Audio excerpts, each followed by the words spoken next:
42 साल की एक महिला पुलिस इंस्पेक्टर थी। देखने में बहुत ही सुंदर, खूबसूरत। कोई भी अगर उसे देख ले तो मानो जैसे उसके ऊपर मोहित हो जाए, क्योंकि उसके जो शरीर की बनावट थी वो बड़ी ही एक सुडाल थी और उसकी तरफ जो देखता ही रह जाया करता था। अब जो 42 साल की महिला थी वह वर्दी पहन करके बस ड्यूटी के लिए घर से निकलने वाली थी। तभी दोस्तों उसका पति उसके पास आता है और कहता है कि मैं 2-3 दिन के लिए बाहर जा रहा हूं और समय से घर आ जाना, अच्छे से घर पर रहना। यह बात सुनते ही जो 42 साल की वह महिला थी पुलिस इंस्पेक्टर, उसके तन बदन में रोम रोम खुश हो जाते हैं। अब वो रोम रोम खुश क्यों हुआ था इसके बारे में भी जानेंगे। और उसके बाद दोस्तों सीमा खुश हो जाती है और फिर घर पर रह जाती है सीमा और उसका एक नौकर, जिसको 2 दिन पहले ही ड्यूटी पर रखा हुआ था। अब उसके बाद ड्यूटी से आने के बाद सीमा घर आती है और घर आकर वह नौकर से बोलती है कि आज रात तुम्हें मेरे घर पर ही रुकना होगा, क्योंकि यहाँ पर तुम्हारे मालिक तो है नहीं और मुझे रात को अकेले में डर लगता है। यह सुनने के बाद नौकर जो होता है छुट्टी करने की बजाय घर में ही काम धाम करने लगता है और वहीं पर ठहरने का उसका जुगाड़ बन जाता है। अब नौकर है उस घर के अंदर, मालकिन है 42 साल की और नौकर है 25 साल का। रात होती है, रात के समय में नौकर कुछ सब्जी वगैरह बाजार से लेने के लिए जाता है और वापस आता है। तो दोस्तों जो महिला थी उसको एक बार और पुलिस थाने जाना था किसी काम से, तो वापस जैसे पुलिस थाने से वापस आती है तो आकर के नौकर जो कि बैठा हुआ था, सब्जी वगैरह काट रहा था बनाने के लिए, उसके सामने ही जो महिला होती है वह अपनी वर्दी को उतार देती है और दूसरे कपड़े पहनने लगती है। और यह सारा नज़ारा वह नौकर देख रहा था। थोड़ी देर के बाद अब जो महिला होती है नौकर की तरफ इशारा करती है कि जाओ ठेके से एक अच्छी सी रम की बोतल लेकर आ जाओ, शराब की बोतल। नौकर शराब की बोतल लेकर आ जाता है। सर्दियों के दिन थे और आने के बाद अब वह प्रोग्रामिंग चालू कर देती है जो मालकिन होती है और नौकर से पूछती है कि क्या तुम भी ड्रिंक करते हो। नौकर एकदम से देख करके वह पहले ही मदहोश हो चुका था जब उसके सामने उसकी मालकिन कपड़े बदल रही थी। अब जब नौकर से पूछा जाता है कि क्या तुम ड्रिंक कर लेते हो, नौकर कहता है जी हाँ बिल्कुल, मैं कभी कभी थोड़ी थोड़ी ड्रिंक कर लेता हूँ। उसके बाद वह महिला उसको अपने बेडरूम में बुलाती है और फिर बोतल का ढक्कन खुलता है और ढक्कन के साथ साथ पूरी रात भर क्या क्या खुलता है, इस घटना को आप जब पूरा सुनोगे तो दोस्तों आपको भी लगेगा कि इस दुनिया के अंदर कैसे कैसे लोग रहते हैं जिनको सिर्फ और सिर्फ वासना से मतलब होता है। उनको ना किसी पति की ज़िंदगी से मतलब, ना किसी परिवार की इज्जत और आब से मतलब, ना ही किसी और चीज़ से मतलब, सिर्फ और सिर्फ वो एक पर्टिकुलर लाइन पर चलते रहते हैं, वासना वासना और सिर्फ वासना। क्या होता है घटना के अंदर, पूरी जानकारी यहाँ पर लेने वाले हैं। वीडियो को लास्ट तक जरूर देखिएगा। नमस्कार, मैं हूं सुदेश कुमार और तिरछी बात चैनल में आपका स्वागत है। यह घटना घटित होती है मध्य प्रदेश के इंदौर के अंदर। इंदौर दोस्तों बहुत खूबसूरत शहर है, बहुत बड़ा शहर है, सफाई बहुत होती है इंदौर के अंदर। मैं भी एक बार इंदौर में रहकर आया हूं 2-3 महीने, बहुत अच्छा शहर है। लेकिन दोस्तों इंदौर के अंदर अच्छाई है उतनी बुराई भी है। उसके अंदर एक सीमा नाम की औरत रहा करती है, उम्र 42 साल है और वह पुलिस इंस्पेक्टर है। शरीर इतना सुंदर है कि कोई भी उसे देखो मानो उसके ऊपर मोहित हो जाए। उसके पति का नाम होता है हेमंत कुमार, जो कि एक बहुत अच्छे बिजनेसमैन हैं। 2 बेटे हैं इनके जो कि विदेश में पढ़ते हैं। घर पर पति और पत्नी दोनों रहा करते हैं।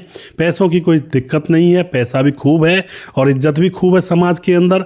पति की कमाई भी काफ़ी अच्छी है और इधर जो महिला दरोगा है इसकी भी काफ़ी अच्छी कमाई हो जाती है। लेकिन दोस्तों यहाँ पर एक परेशानी थी। अब वो परेशानी क्या थी? परेशानी ये थी कि जब ये दोनों पति पत्नी रात को अंदर बेडरूम में जाया करते हैं तो इसके पति हेमंत कुमार की तबीयत कुछ दिनों से ख़राब चल रही थी और वह बेडरूम के अंदर उस तरह से परफॉर्मेंस नहीं दे पा रहा था जैसा कि वो पहले परफॉर्मेंस दिया करता था। अब तो इसी बात को लेकर के जो सीमा होती है महिला इंस्पेक्टर, उसको टेंशन होने लगती है। सोचती है कि अभी मेरी उम्र ही क्या है, अभी तो मुझे बहुत खेलना कूदना है और यहाँ पर पति तो बिल्कुल बोल्ड आउट हो चुका है, इसके तो बस की कुछ रहा नहीं है।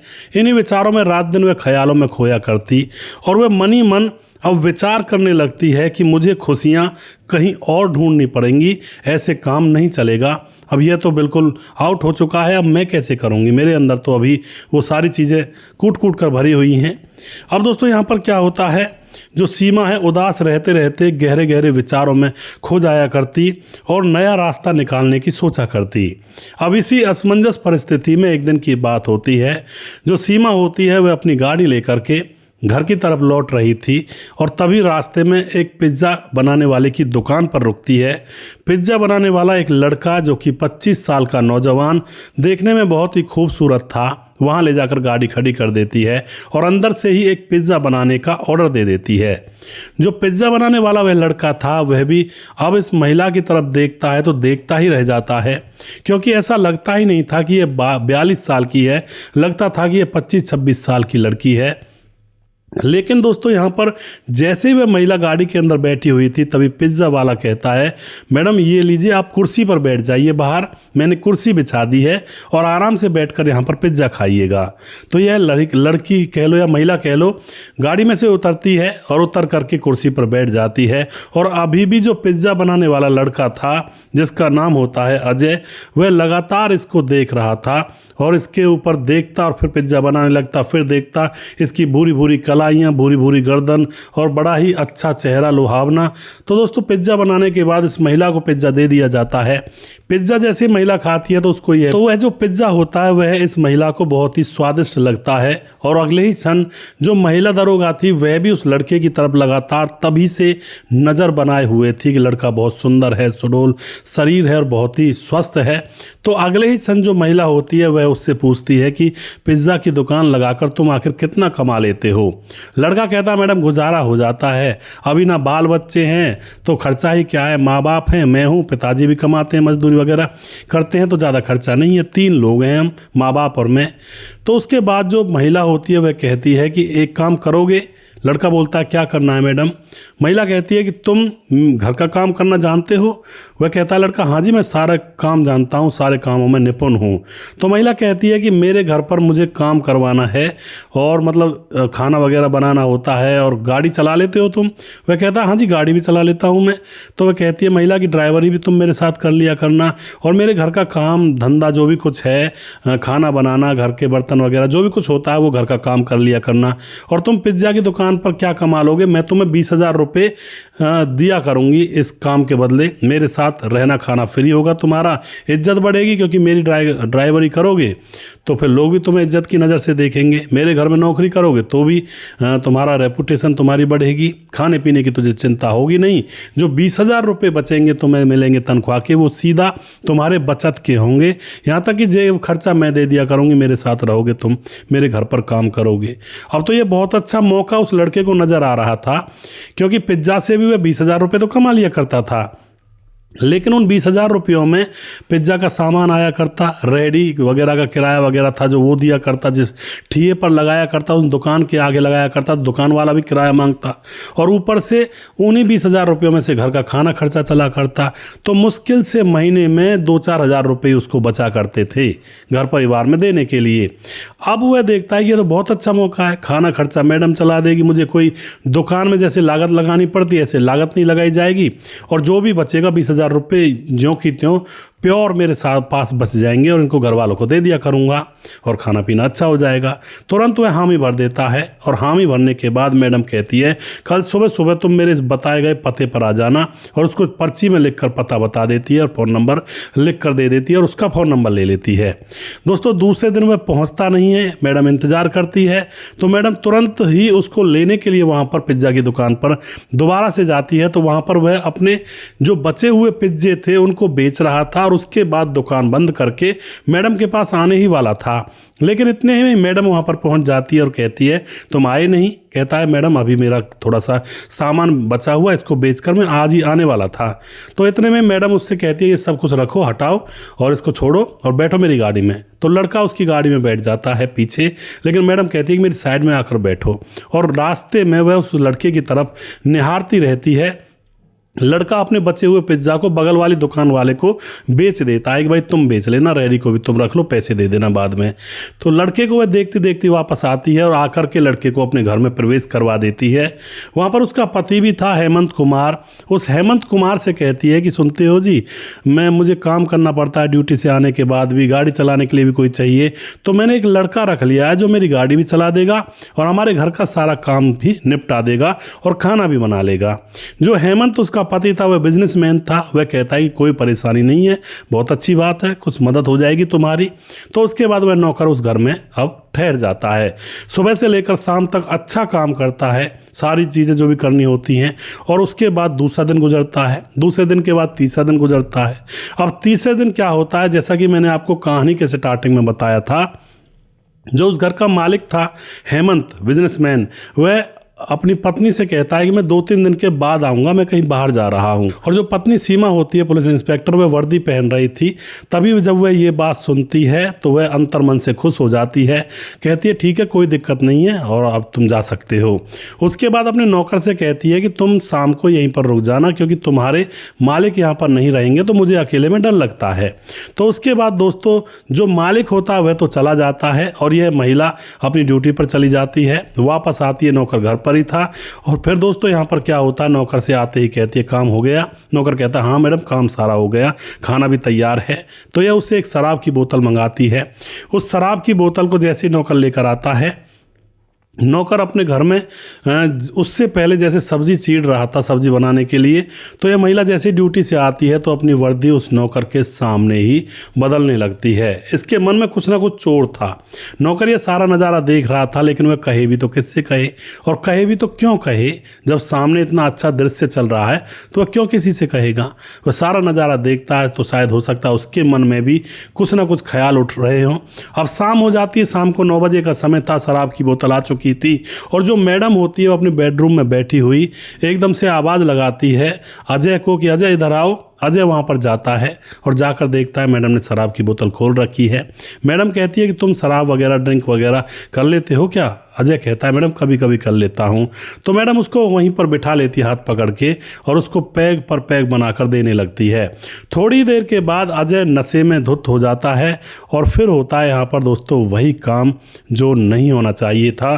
पूरी रात भर यहाँ पर बोतलों के ढक्कन खोले जाते हैं और वही कांड होता जो नहीं होना चाहिए था। दोनों निर्वस्त्र होकर संबंध बनाते हैं। अब तो सुबह हो जाती है, मैडम को बड़ा अच्छा फील हो रहा था कि भाई मैंने मानो जैसे जंग जीत ली हो। और अब तो यह सिलसिला दूसरे दिन भी होता है और तीसरे दिन भी होता है जब तक उसका पति नहीं आया था। पति आ जाता है, उसके बाद भी जब पति बाहर पर रहा करता कहीं बाहर, तो दिन में वह ड्यूटी नज़दीक ही थी, थाना थोड़ी ही दूर पर था, 1-2 किलोमीटर। दिन में आ जाया करती घर पर और नौकर के साथ मौज मस्ती करके फिर से चली जाया करती। उसके बाद फिर से जब भी मौका मिलता पति कहीं बाहर जाता तो भी काम करने लगती है इसी तरह से तकरीबन साल और 6 महीने गुजर जाते हैं। साल 6 महीने गुजरने के बाद ये इन दोनों का जो भय था वो ख़त्म हो चुका था। बिल्कुल यह एक दूसरे को अपना दिल दे चुके थे। पति को ना पड़ोस को किसी को कुछ पता नहीं था। तो एक दिन की बात होती है, एक दिन यह दोनों नौकर और मालकिन फिर से घर पर अकेले रह जाते हैं और जो पति होता है हेमंत कुमार, वह कहता है कि मैं अभी कम से कम 10 दिन में वापस आऊँगा और अच्छे से रहना, मेरा बहुत बड़ा काम है मुंबई के अंदर। तो वह घर से निकल जाता है और मैडम फिर से खुश। शाम को वही प्रोग्राम, शराब वगैरह मंगा लेती है और नौकर को अपने बेडरूम में बुला लेती है और दोनों निर्वस्त्र थे। लेकिन दोस्तों आज वह अपने घर का दरवाज़ा जो मेन डोर होता है उसका लॉक लगाना भूल गए थे। और इधर जो पति था हेमंत कुमार, उसकी जो फ्लाइट है वो लेट हो रही थी, वह अभी नहीं जाने वाली थी। तो वह वापस घर आ जाता है, लेट हो रही थी या छूट गई थी, कुछ ऐसा मामला हुआ था। तो अपना बैग लेकर के वह वापस घर आ जाता है। आकर के दरवाज़ा खटखटाने ही वाला था, लेकिन दरवाज़ा तो थोड़ा सा खुला हुआ था। अब वह थोड़ा ये भी कहता है कि कैसी औरत है, ध्यान भी नहीं रखती है, दरवाज़ा खुला छोड़कर सो रही है, कोई चोरी कर ले जाएगा। वह दरवाज़ा खोल देता है, घर के अंदर आ जाता है। आकर के वह जैसे ही बेडरूम के पास पहुंचता है तो वहां से तो पता नहीं कैसी कैसी आवाज़ें उसको सुनाई दे रही थी। एकदम से वह सारी बात समझ जाता है। घर पर नौकर की चप्पलें खड़ी हुई थी और वहीं पर मालकिन थी। एकदम से बेडरूम के अंदर जैसे घुसता है, क्योंकि बेडरूम का दरवाज़ा भी नहीं लगाया हुआ था, निश्चिंत थे वो। तो अब बेडरूम के अंदर जो वो नज़ारा देखता है बड़ा ही वह खुद भी शर्म से पानी पानी हो जाता है। उसकी पत्नी नौकर के साथ निर्वस्त्र वहाँ पर थी। अब तो दोस्तों वह गुस्से से बेकाबू हो जाता है, पत्नी और नौकर के ऊपर पिटाई लगाता है और उसके बाद वह अंदर जाता है और एक बंदूक निकाल कर लाता है और नौकर को बुरी तरह से उसने पीटा था और उसके ऊपर 2 गोलियां फायर कर देता है। इतने में ही आवाज़ सुनकर अड़ोसी पड़ोसी वहां पर आ जाते हैं तो देखते हैं नज़ारा बड़ा भयभीत है। नौकर निर्वस्त्र पड़ा हुआ है, खून से लथपथ, और वहीं निर्वस्त्र उसकी पत्नी थी, वह कपड़े पहन चुकी थी आधे अधूरे। अब वह अपनी पत्नी के ऊपर बंदूक तान देता है, लेकिन इतने में ही पड़ोसी आ जाते हैं, उसका हाथ पकड़ लेते हैं और एक पड़ोस में से कोई फ़ोन कर देता है पुलिस को। थाने की पुलिस तुरंत वहाँ पर पहुँचती है और इस हेमंत कुमार को अरेस्ट कर लिया जाता है और उसके बाद इसके ऊपर केस चलाया जाता है दोस्तों। और 24 सितंबर 2018 को इस हेमंत कुमार को उम्र कैद की सज़ा हो जाती है। और उधर जो उसकी पत्नी थी वह अभी भी ड्यूटी पर है और फिलहाल उसने एक और नया नौकर अपने घर पर रखा हुआ है, यानी कि वो जैसी थी वैसी ही है। तो इस तरह से दोस्तों कई बार बिना विचारे जो करे सो पाछे पछताए। जो हेमंत कुमार थे वो अगर थोड़ा सा भी विचार कर लेते कि मैं ऐसा कांड करूँगा तो इसमें मैं ही फंसूंगा, मेरी पत्नी फिर भी आज़ाद रहेगी, उसको कोई फर्क नहीं पड़ेगा। तो यहाँ पर जो निर्दोष तो क्या करेंगे भाई, हत्या कर दी आवेश में आकर। हेमंत कुमार उसने आवेश में आकर नौकर की हत्या कर दी पत्नी के कुकृत्यों को देखते हुए, और फिर हेमंत कुमार जेल में गया और पत्नी अभी अपने उन्हीं कर्मों पर बनी हुई है, अभी भी मज़े में है, उसको कोई प्रॉब्लम नहीं है। पति जेल में जाए या भाड़ में जाए, उसे इन चीज़ों से कोई लेना देना नहीं है। ऐसी घटनाओं में ऐसे किस्से हो जाते हैं, सावधान रहने की बहुत ज़्यादा ज़रूरत है। किसी और के चक्कर में, ये ज़रूर कहना चाहूँगा मैं, किसी और के चक्कर में अपने जीवन को बर्बाद ना करें। अपना जीवन बहुत बड़ी मेहनतों से मिलता है, बड़े भाग्य से मिलता है, इसको जेल में गुजारने से क्या फ़ायदा दूसरे के ऊपर, और फिर भी दूसरा सीधा नहीं हो रहा, वो फिर भी अपने जो रास्ता है उसी पर चल रहा है। तो यहाँ पर हेमंत कुमार घाटे में चले जाते हैं, मौज लेता है नौकर और उसकी पत्नी और घाटे में जाता है हेमंत कुमार। तो ऐसी घटनाएं कई बार देखने को समाज के अंदर मिलती हैं। बहुत सारे लोगों ने ये भी कहा कि हेमंत कुमार ने सही किया, बहुत सारे लोगों ने ये भी किया कि इसने गलत किया, कानून को हाथ में लिया, अब ज़िंदगी बर्बाद हो गई। तो लोगों की तो तरह तरह की राय होती है दोस्तों, और आप जो भी कुछ कहना चाहते हैं इस मामले के अंदर, आप अपनी राय कमेंट बॉक्स में लिख सकते हैं और लोगों के साथ शेयर कर सकते हैं। वीडियो के लास्ट में कुछ भाइयों के नाम जरूर लेना चाहूँगा जो भाई हमारे वीडियोज़ को देखते हैं और हमें खूब सपोर्ट करते हैं। हमारे साथ हैं सुंदरलाल अहिरवार, जो कि हमारे वीडियोज़ पर कमेंट करते हैं। राम राम जी। सुंदरलाल अहिरवार, ग्राम मड़देवरा, जिला छतरपुर, मध्य प्रदेश से। दुर्योधन भाई हमारे कमेंट करते हैं, आपकी कहानी बहुत अच्छी होती है। उसके बाद हमारे साथ ठाकुर भानु प्रताप, ग्राम बरौली से, जिला मुरादाबाद। आज आपके पास टाइम की बहुत अच्छी है, आप बहुत अच्छी वीडियो बनाते हो और बहुत अच्छी आपकी सोच है, वैसे ही वीडियो बनाते रहो और अच्छी सोच फैलाते रहो। आप हमेशा सही सलामत रहें, यही भगवान से दुआ करता हूँ। आपका परिवार हमेशा सुरक्षित रहे और हमारा भी। जी बिल्कुल ठाकुर भानु प्रताप जी, आपका बहुत बहुत धन्यवाद सपोर्ट करने के लिए। बस अपना आशीर्वाद बनाए रखें हमारे ऊपर, और हमारे लिए बहुत बड़ी बात होती है। और उसके बाद हमारे साथ सुरेंद्र कुमार कमेंट करते हैं, जय श्री राम, नाइस स्टोरी। सुरेंद्र कुमार निषाद, गोरखपुर से कमेंट करते हैं। श्यामलाल चौधरी नौका बीकानेर राजस्थान से हैं। कुंवर विमल कमेंट करते हैं। खेमराज भाटी गुज्जर चट्टी जी भी नगर यूपी 16 से हैं। राधे श्याम शर्मा श्री जयपुर राजस्थान से हैं। राजकिशोर चौरसिया महाबलेश्वर महाराष्ट्र से हैं। राम मोहम्मद यासीन लाहौर पाकिस्तान से हैं। A to Z कॉमेडी, कैसा कैसा ज़माना आ गया है, बहुत दुखद घटना है। बहुत बहुत धन्यवाद करते हैं भाई। और ये धीरज बनवाल हैं शायद मेरे हिसाब से यूट्यूब पर जो कमेंट करते हैं। छगनदास हमारे भाई खारडा बांध राजस्थान से हैं। और उसके बाद रंजीत सिंह कमेंट करते हैं। राधा देवी श्री गंगानगर राजस्थान से, जय श्री राम। सुरेश भाई जय श्री राम जी। और उसके बाद हमारे साथ हैं सुशील चौधरी, जो दिल दे रहे हैं, दिल छाप रहे हैं, कमेंट में बहुत धन्यवाद करते हैं जी। और शिव कुमार, सही जानकारी और निकालो, और दरोगा को फंसाया तो नहीं गया। हाँ जी, इनके ऊपर देखो जो जानकारी फैली पड़ी होती है उसके हिसाब से तो ऐसा नहीं था, और बाकी और देखेंगे क्या हुआ है। बाकी ये बहुत ही फेमस केस बन चुका है, जिसमें दुल्हन का इंस्टाग्राम पर वीडियो डालना नहीं रुका था, यानी कि वीडियो डालती रहती थी। जब शादी हुई थी तो पति ने और घर वालों ने, पति फौजी था, घर वालों ने विरोध किया तो घर वालों के खिलाफ ही उन्होंने दहेज प्रताड़ना का केस दायर कर दिया था। और उसके बाद वह केस पर जब आया करती तो एक दरोगा उनके साथ रहा करते, उनके हैंडओवर केस हुआ था तो उस दरोगा से प्यार हो गया था, उससे शादी की ज़बरदस्ती करने लगी थी तो दरोगा ने इसको निपटा डाला था। उस वाले केस में भाई साहब बता रहे हैं।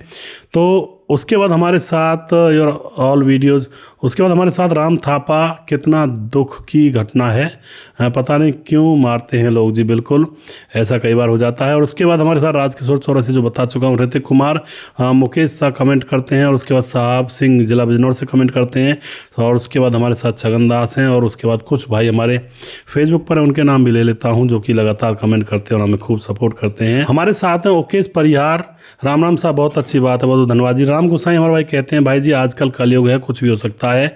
समाधान पाटिल, भाई साहब तुम्हारी कहानी से आदमी को बहुत कुछ सीखने को मिलता है। समाधान पाटिल जलगांव महाराष्ट्र से हैं, बहुत बहुत धन्यवाद करते हैं भाई साहब का। रतनलाल शर्मा, नमस्कार भाई साहब, आपका वीडियो बहुत अच्छा लगता है, बहुत बहुत धन्यवाद जी, बहुत सराहनीय है जी, हाँ बहुत बहुत धन्यवाद जी। और उसके बाद पंकज कुमार सुदेश भाई, राम राम, आपकी स्टोरी बहुत अच्छी लगती है जी। राम गोसाई, आप भाई जी बहुत ही सुंदर हो। राम गोसाई भाई, ये तो सब आपका आशीर्वाद है, आप वीडियोस को देखते हो, अपना आशीर्वाद बनाते हो, सहयोग करते हो, बस इसीलिए आपको ये बात फील होती है। बाकी आपके आशीर्वाद के लिए बहुत बहुत धन्यवाद। रामलाल अड्डा कमेंट करते हैं, सर इस मामले में बहन ने पहले भाइयों का विश्वास तोड़ा है, तत्पश्चात भाइयों ने बहन का विश्वास तोड़ा, हालांकि भाइयों को ऐसा नहीं करना चाहिए था। धन्यवाद जी। बिल्कुल रामलाल जी, आप सही कह रहे हैं। और उसके बाद मुकेश कुमार यूपी तरासी से हैं, गोकुल गोधारा, गोकुल काम कमेंट करते हैं। उसके बाद सुदेश सर बहुत दुख भरी कहानी है। चंद्रशेखर कुशवाहा हमारे भाई कमेंट करते हैं, बहुत बहुत धन्यवाद करते हैं जी।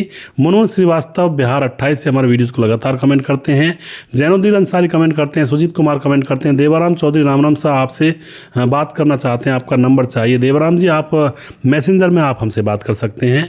उसके बाद गिरिराज गुर्जर ने नंबर दिया अपना, भाई जी नंबर ना दें क्योंकि यहाँ पर बहुत सारी जनता होती है, कोई गलत फ़ायदा उठा सकता है नंबर का, तो प्लीज़ अपना नंबर हटा लें और कोई भी नंबर ना दें। जितने भी मेरे दर्शक हैं कमेंट में नंबर ना लिखें। उसके बाद रजत सैनी कमेंट करते हैं, प्रवीण बघेल शिवपुरी से हैं। मुकेश सिंह कमेंट करते हैं, सुदेश जी आजकल कलयुग में विश्वास बहुत सोच समझ कर करना चाहिए जी, बिल्कुल। उसके बाद जबर सिंह बिजाम बिजरनी कमेंट करते हैं, बहुत बहुत धन्यवाद करते हैं जी। माता पिता की रजामंदी के बिना शादी सामाजिक अपराध है और इनका यही अंजाम होना चाहिए। उसके बाद प्रिया रावत कमेंट करते हैं, वेरी नाइस, बहुत बहुत धन्यवाद जी। और मोनू जैन कमेंट करते हैं, बहुत बहुत धन्यवाद करते हैं सभी भाइयों का। जिस भाई का नाम अब भी रह गया है तो उस भाई का नाम अगले वीडियो में ज़रूर लूँगा। अगला वीडियो बहुत जल्दी फिर से लेकर आऊँगा, तब तक आप खुश रहें, सावधान रहें। जय हिंद, जय भारत।